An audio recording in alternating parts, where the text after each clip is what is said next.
Dieu a-t-il besoin du diable? Avez-vous entendu quelque part que Dieu avait besoin de créer le diable pour nous donner le libre arbitre? Ou avez-vous entendu quelque part que parfois Dieu permet les choses mauvaises pour notre bien? Tout cela n'est que des mensonges de l'enfer. Et c'est non seulement faux, mais c'est très dangereux, car c'est un frein au pouvoir de Dieu dans notre vie. Et je le démontre sans équivoque dans cette vidéo.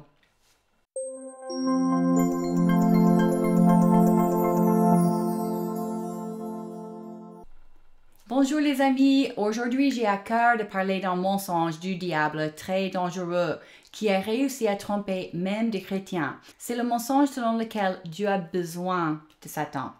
Levez la main si vous avez entendu ceci à l'église. Dieu a créé le diable parce qu'il voulait nous donner le libre arbitre. Alors il avait besoin de créer le diable pour que nous ayons le choix de le servir ou non. Avez-vous entendu cela?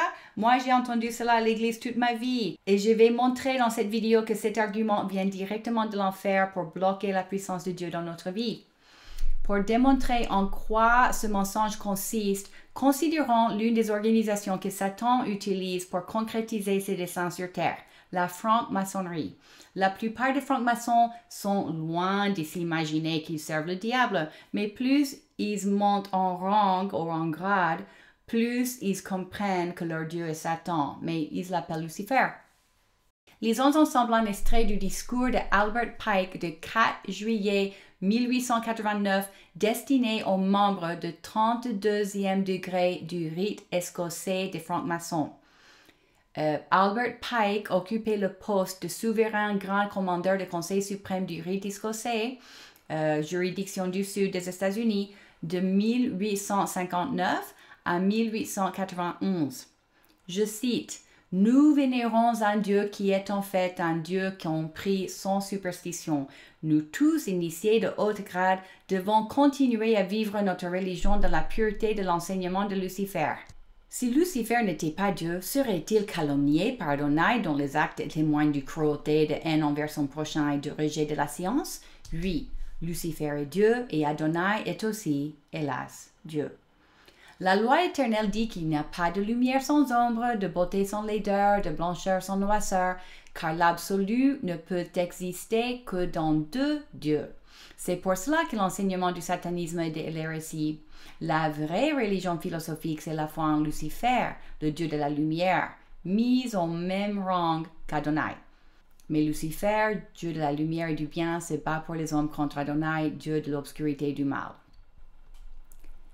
La première chose que nous remarquons dans ce texte est qu'ils intervertissent lumière et ténèbres. Et ce procédé est clairement révélateur de l'intervention du diable. Dans Ésaïe 5, il est écrit « Malheur à ceux qui appellent le mal bien et le bien mal, qui changent les ténèbres en lumière et la lumière en ténèbres, qui changent l'amertume en douceur et la douceur en amertume.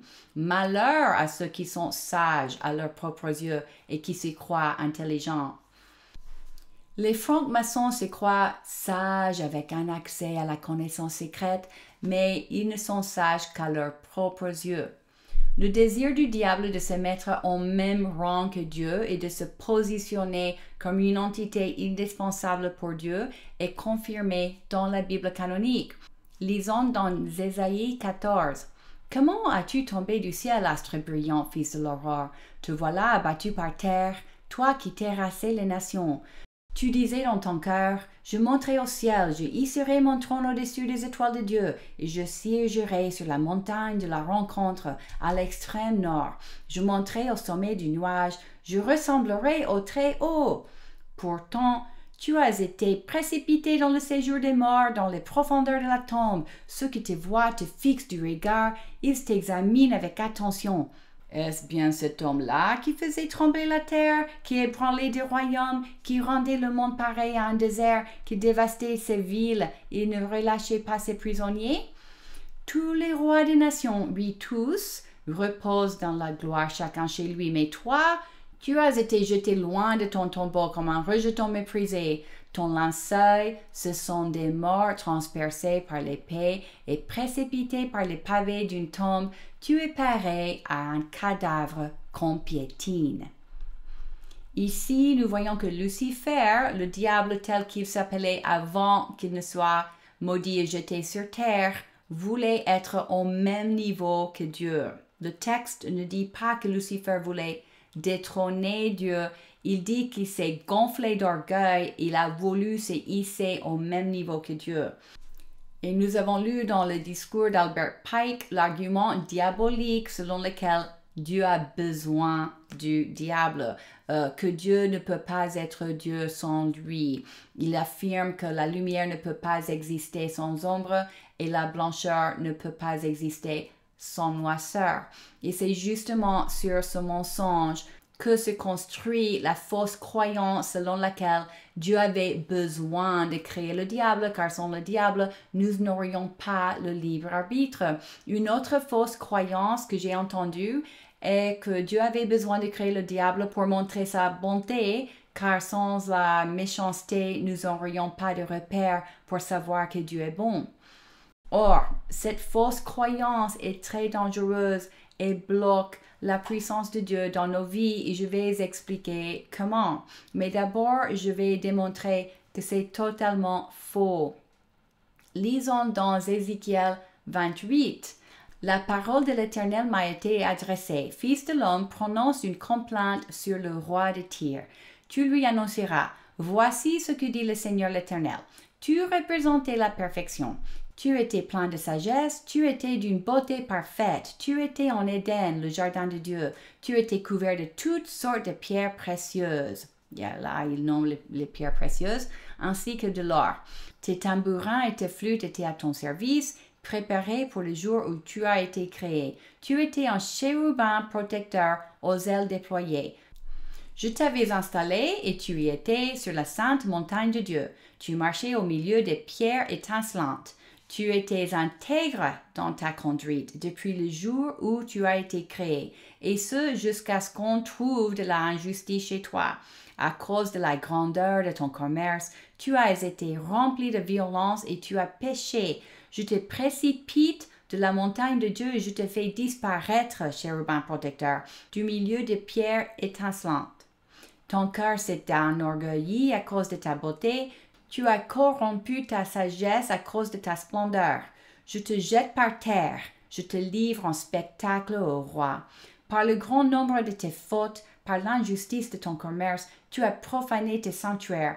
Je fais sortir du milieu de toi un feu qui te dévore. Je te réduis en cendres sur la terre devant tous ceux qui te regardent. Tous ceux qui t'y connaissent parmi le peuple sont consternés à cause de ce qui t'arrive. Tu provoques de la terreur. Tu n'existeras plus jamais. Ce passage parle de Lucifer. Dans les versets qui précèdent ce passage, Dieu donne une parole à l'attention du gouverneur du pays de Tyr. Le texte appelle celui-ci le Nagim de Tyr. Nagim en hébreu signifie chef ou dirigeant. Certaines versions de la Bible le traduisent par prince. Or, dans ce passage que nous venons de lire, la parole de Dieu s'adresse au Melech de Tyr. Melech en hébreu signifie roi. Par conséquent, cette parole ne fait pas référence à l'être humain qui dirige Tyr, mais à la puissance spirituelle qui opère à travers lui. Il dit que le roi ou le Melech de Tyr était dans le jardin d'Éden. Il dit aussi qu'il était un chérubin, qui est un être spirituel. Ce roi représente donc Lucifer. Dieu dit qu'avant de devenir corrompu et injuste, Lucifer représentait la perfection et était intègre dans sa conduite. Dieu n'a donc pas créé Satan et il n'a pas créé quelque chose de mauvais. Il a créé Lucifer, qui était au départ un être bon. La vérité est que Dieu est bon et tout ce qu'il fait est bon et il ne crée rien de mauvais et il ne fait rien de méchant.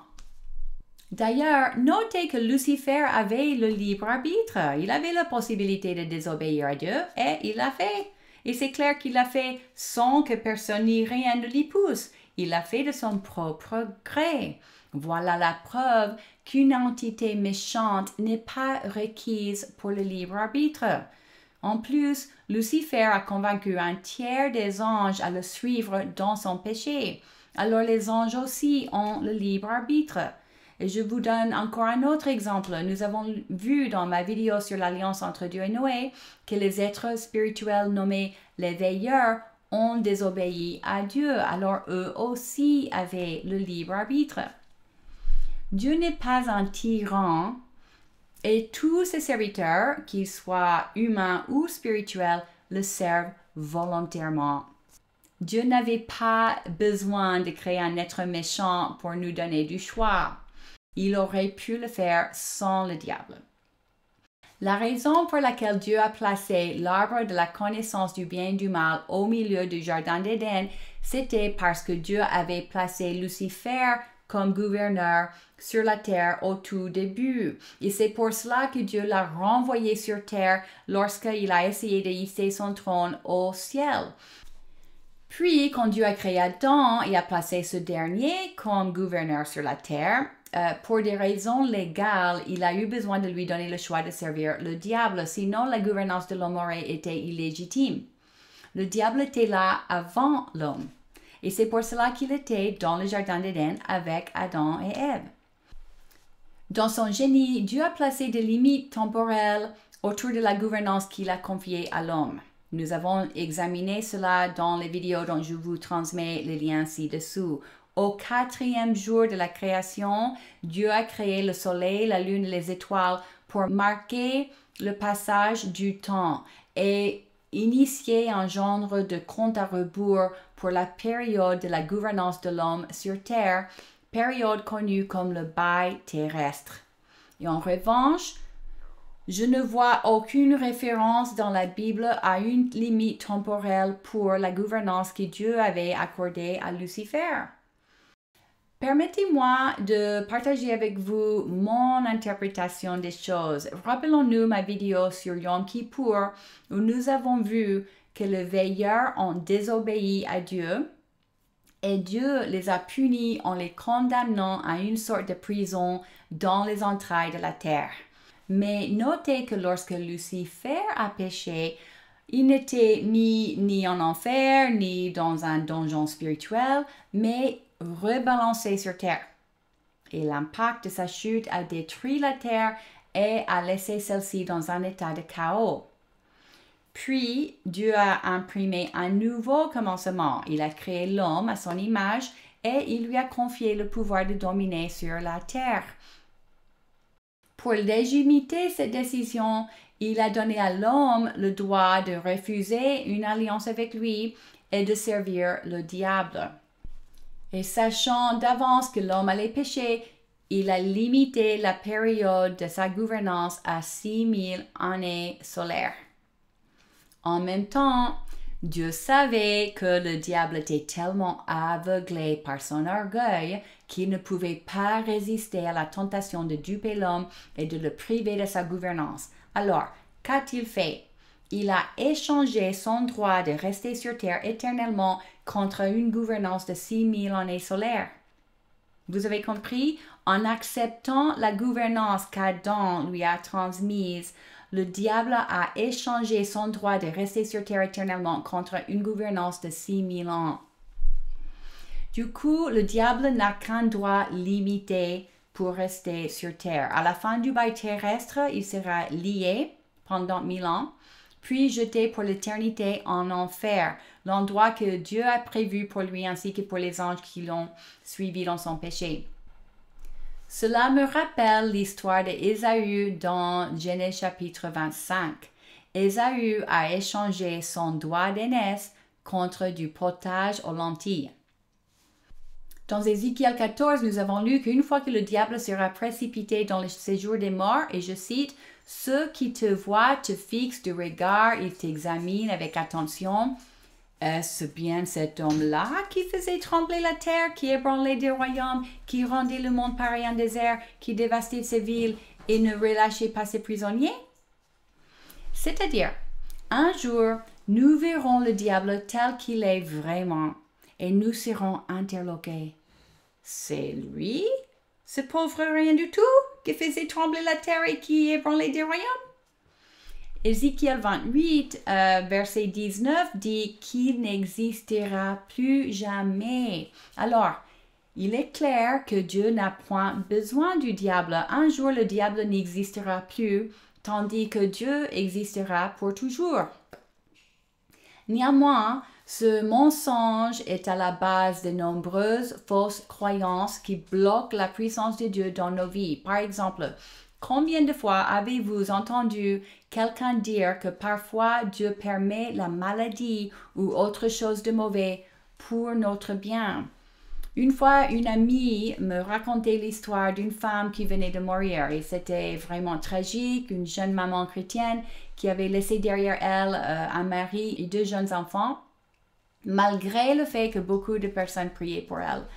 Et mon ami m'avait dit que probablement Dieu l'avait appelée tôt au ciel parce qu'il voyait que quelque chose de pire arriverait si elle vivait plus longtemps, alors c'était préférable de l'y emmener plus tôt. Non.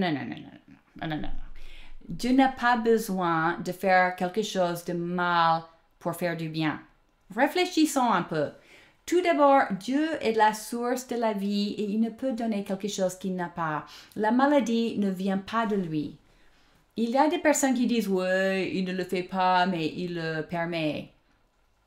Cela revient au même, n'est-ce pas? Cet argument est basé sur la fausse croyance selon laquelle Dieu est là-haut en train de choisir qui sera guéri ou non.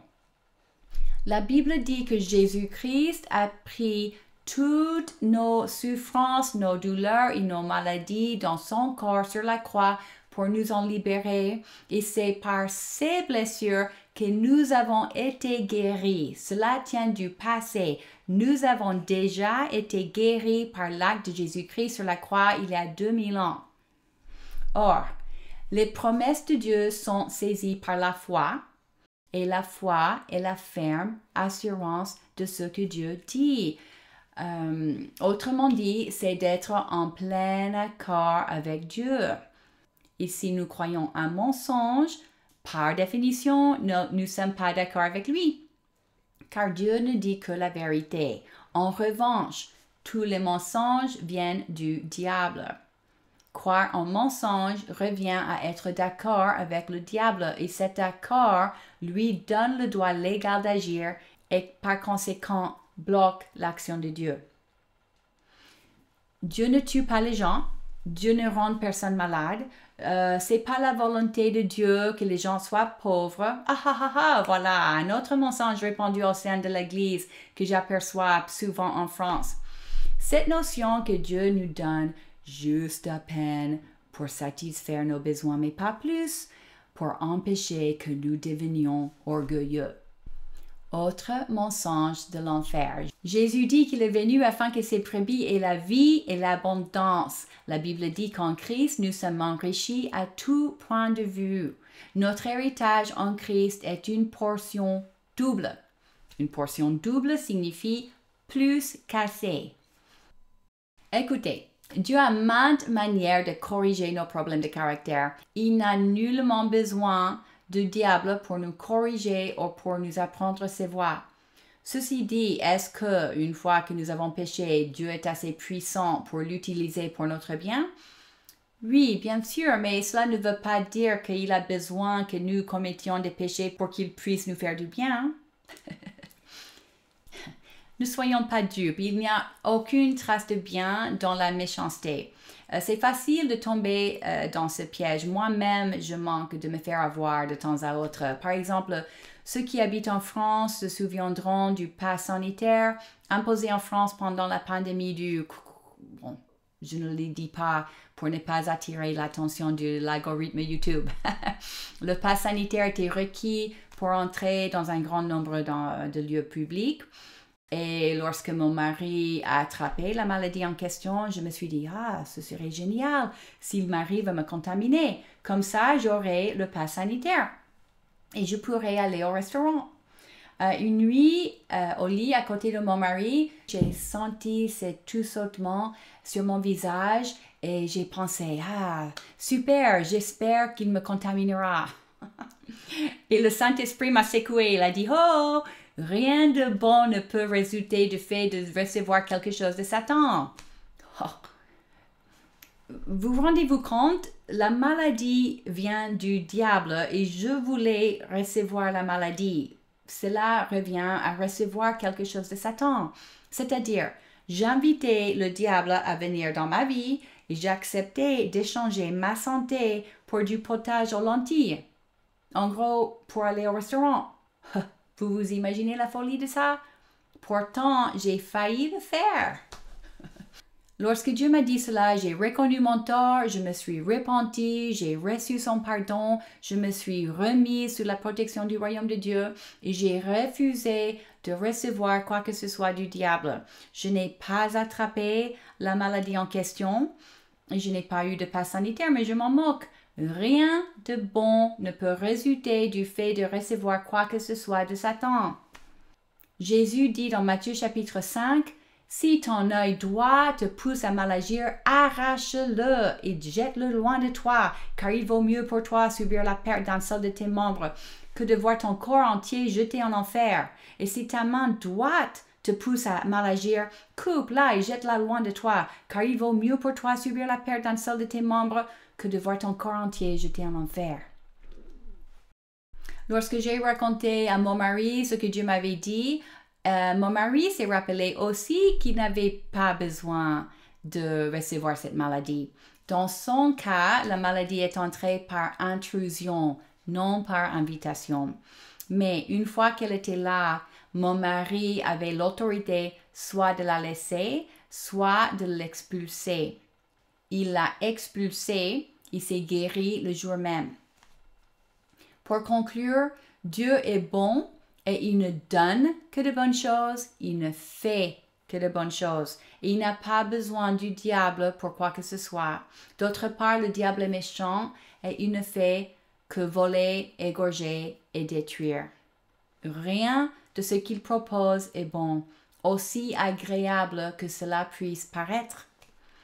Le diable est un bon à rien. Arrêtons de le glorifier en disant que Dieu a besoin de lui ou en attribuant à Dieu les choses qu'il fait.